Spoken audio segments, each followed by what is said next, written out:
السلام علیکم ورحمۃ اللہ وبرکاتہ۔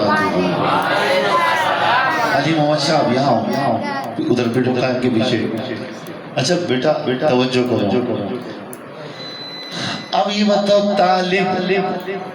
طالب معرفہ ہے یا نکرہ ہے؟ اور مجتہد یہ بھی نکرہ ہے۔ طالب مذکر ہے یا مؤنث ہے؟ مجتہد مذکر ہے یا مؤنث ہے؟ اچھا طالب واحد ہے تثنیہ جمع ہے، اور مجتہد واحد تثنیہ جمع۔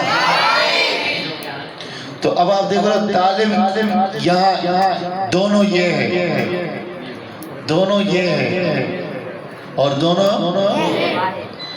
تو تینوں جگہ دونوں ایک جیسے ہیں، تینوں جگہ یعنی دونوں مذکر، دونوں نکرہ، دونوں واحد۔ تو ایک بات، دو بات، تین باتیں۔ ان تین باتوں کے اندر جو بھی دو لفظ ایک جیسے ہوں گے، پہلا کیا بنے گا؟ پہلا والا موصوف، اور دوسرا صفت۔ سنیں اب اس کا ترجمہ کیا کریں گے؟ پہلے صفت کا ترجمہ کیا ترجمہ ہے؟ محنتی طالب، محنتی طالب۔ اب آؤ اس کی تثنیہ بناؤ، کیا ہے گا؟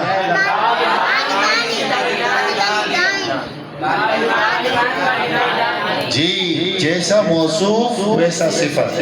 یہ تثنیہ ہوگا تو یہ بھی طالبانی مجتہدانی، پھر بھی موصوف صفت۔ اب ہوگا دو محنتی طالب۔ اب اس کو جمع کرو، طالبون مجتہدون یا طلاب مجتہدون، کئی محنتی طالب علم۔ موصوف جمع، صفت بھی۔ اب اس کو مؤنث بنا دیتے ہیں،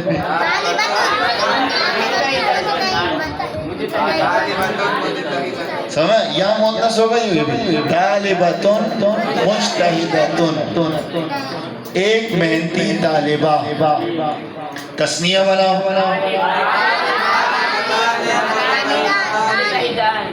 طالبتانی مجتہدہ،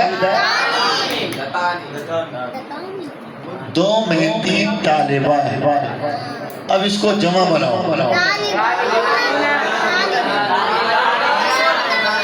طالبات مجتہدات، دونوں طرف جمع۔ اب یہ ہو گئی کئی محنتی طالبہ لڑکیاں۔ یہ سمجھ میں ہے؟ موصوف صفت میں دونوں ایک۔ اسی طرح اس کو آپ موصوف صفت اس طرح بھی بنا سکتے ہو۔ کیا ہو یہ دوسرا ہوگا، جیسے الف لام لگا دیا یہاں اور یہاں بھی لگا دے، الطالب المجتہد۔ اب یہ دونوں ہو گئے، دونوں ہو گئے، پھر بھی اس کا معنی وہی ہے، محنتی طالب۔ یہ بات سمجھ؟ تثنیہ کیا ہوگا؟ الطالبانی المجتہدانی۔ اسی طرح جمع کیا ہوگا؟ المجتہدون، الطالبۃ المجتہدہ، الطالبتان، الطالبات۔ یہ ہو گئے موصوف سے، سمجھ؟ اب آؤ ادھر، طالب اور العلم۔ اب یہ طالب معرفہ ہے یا نکرہ ہے؟ تو یہ اس میں یہ والی بات پائی جا رہی ہے، نکرہ۔ تو اس کے بعد اور العلم، الف لام لگا ہوا تو یہ ہو جائے گا معرفہ۔ تو اب جب پہلا ایک معرفہ ہو ایک نکرہ ہو، کیا یہ موصوف صفت ہوں گے؟ موصوف صفت کیونکہ بدل گیا، ایک معرفہ ایک نکرہ. تو اب جب ہمیں پتا ہو اور ہم نے یہ قاعدہ پڑھا ہے کہ اگر کوئی لفظ نکرہ ہو اور الف لام یا نہیں ہے نا، اور تنوین بھی بن بن بن نہ ہو، ہم کیا پڑھ رہے ہیں؟ الطالب، الطالب صرف طالب. الطالب پڑھیں گے تو الف لام تو آ جائے گا، تو اس لیے یہاں پر الف لام بھی نہیں ہے اور تنوین بھی نہیں ہے اور نکرہ تو نکرہ ہو، الف لام نہ ہو، تنوین بھی نہ ہو، تو وہ کیا بنے گا؟ مضاف. اور دوسرا والا مضاف الیہ. اور یہ جو مضاف الیہ ہوگا اس کے نیچے ہمیشہ اس کے نیچے زیر آئے گا، صحیح نا؟ مجرور ہو تو ہوگا طالب ملا کے پڑھیں گے طالب اب ہوگا علم کا طلب کرنے والا، علم کا طالب.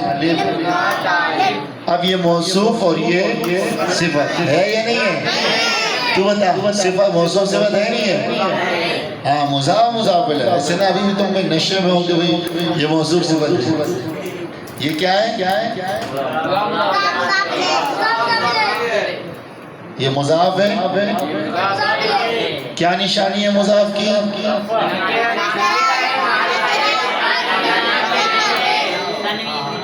الف لام میں نہیں ہے اور نکرہ ہے، وہ مضاف ہوگا، صحیح نا؟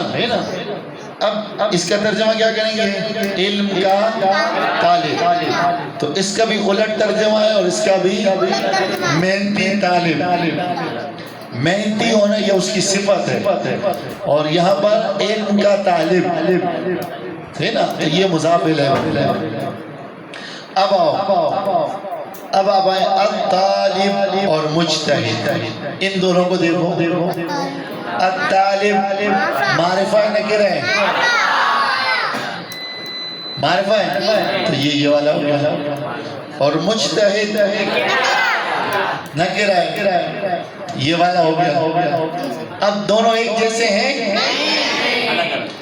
الطالب اور مجتہد معرفہ نکرہ ہونے میں ایک جیسے ہیں؟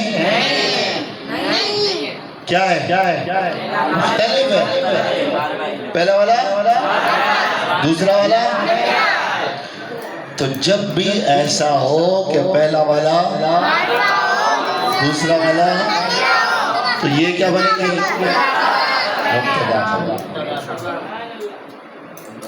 مبتدا اور دوسرا. پہلے کس کا ترجمہ کریں گے؟ پھر ہے لگا دیں گے. طالب محنتی ہے. اب اس کی تسنیہ بناؤ. الطالبان المجتہد، اس پر الف لام. الطالبان مجتہدان، دو طالب علم محنتی ہیں. اب جمع لے آؤ. الطلاب مجتہدون، کئی طالب علم محنتی ہیں. مؤنث لے آؤ.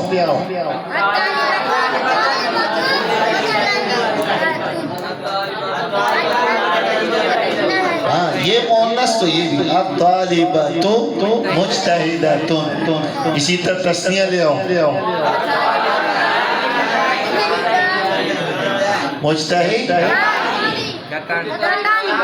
کا بھی ہے بھائی، مجتہدتان. جمع لے آؤ.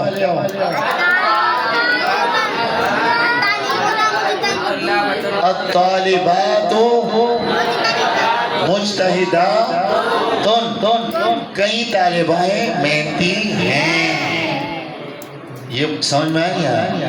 تو بھائی جس کو سمجھ نہیں آئی وہ سب سے پہلے یہ چیزیں یاد کریں، کیونکہ جب تک آپ کو معرفہ نکرہ کا پتہ نہیں ہوگا آپ کو مبتدا خبر موصوف صفت مضاف الیہ کا پتہ نہیں ہو سکتا۔ لہٰذا آپ نحو میر اٹھائیں اور اس میں معرفہ کی مکمل اقسام یاد کریں، مذکر مؤنث، مؤنث کی علامات، دونوں کی تعریف اور علامات یاد کریں، واحد تثنیہ جمع کی تعریف اور تثنیہ اور جمع کی علامات، یہ یاد کریں گے تو انشاءاللہ آپ کو یہ سبق سمجھ آئے گا۔ اگر آپ کو یہ یاد نہیں ہوئے، آپ نے اس کو سمجھا نہیں ہے تو آپ کو یہ ترکیب سمجھ نہیں آ سکتی۔ لہٰذا پہلے اپنی بنیاد مضبوط کرو، کیونکہ ترکیب کے لیے نحو کا یاد ہونا، نحو میر کا، یہ گویا کہ شرط ہے، صحیح نا؟ جس طرح بغیر شرط کے، بغیر طہارت کے نماز نہیں ہوتی، اسی طرح بغیر نحو کے ترکیب بھی نہیں ہوتی۔ یہ بات سمجھیں؟ کوشش کریں کہ ان کو یاد کریں اور ہر بچہ اس کی 10 مثالیں تعریف یاد کریں اور 10 مثالیں ذہن میں رکھیں کہ یہ معرفہ ہے، یہ نکرہ، یہ معرفہ، یہ نکرہ، یہ مذکر، یہ مؤنث، یہ واحد، یہ تثنیہ، یہ جمع، اور پھر اس طرح یہ مثالیں کوشش کریں کہ بنائیں۔ تو انشاءاللہ اگر آپ کو یہ سمجھ آ گیا، چونکہ آج جیسے ٹیسٹ ہوا تو اس میں تقریباً 80% بچے تو کامیاب رہے، 20% وہ کمزور ہیں، تو اب میں یہ کروں گا 2 گروپ بنا دوں گا، صحیح نا؟ جو کمزور والے ہیں ان کو الگ گروپ میں رکھیں گے، لہٰذا ان کو سب سے پہلے نحو میر یاد کرانے کی کوشش کریں گے، اس کے بعد پھر وہ ترکیب کی طرف آئیں گے۔ لہٰذا ایک موقع آپ کو اور دیتا ہوں، آپ مجھے یہ ساری چیزیں یاد کر کے سنائیں، مثالیں لکھیں 10 تو انشاءاللہ پھر اس گروپ میں بٹھا دیں گے، ورنہ تو آپ کو پیچھے کر دیں گے۔